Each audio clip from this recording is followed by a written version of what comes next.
On se croirait un jour férié à Conakry, pourtant nous sommes bien lundi. Pour ce chauffeur, habitué au rythme trépidant de la capitale, la journée tourne au ralenti. À cette heure-là, Kaloum est bourré avec des embouteillages, des bruits, donc on ne peut pas dire aujourd'hui c'est pas pareil. Donc la grève a affecté la circulation, les affaires, donc tout est aux arrêts aujourd'hui. Le chauffeur est l'un des rares habitants de Conakry à ne pas avoir suivi le premier jour de cette grève générale illimitée. Un appel lancé par les centrales syndicales des secteurs publics, privés et informels du pays. Leur grief, la cherté des denrées de première nécessité et la censure des médias.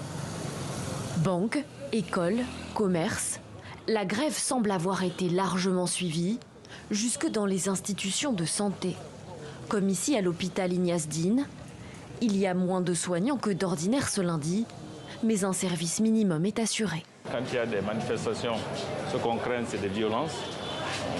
Au cas échéant, les services qui sont les plus impactés sont les services des urgences chirurgicales, sont des services de traumatologie et puis le service de pharmacie.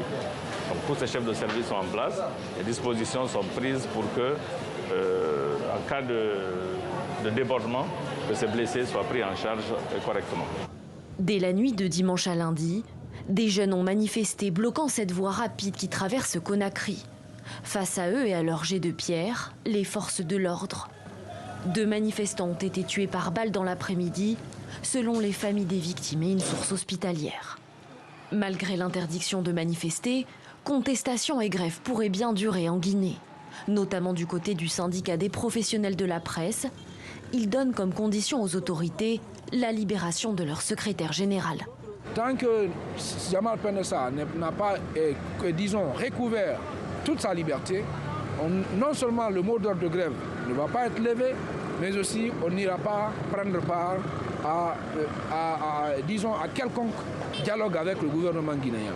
La fin des restrictions d'accès à Internet imposées depuis 3 mois était l'une des autres revendications syndicales. Elles ont été en partie levées dans la nuit de jeudi à vendredi.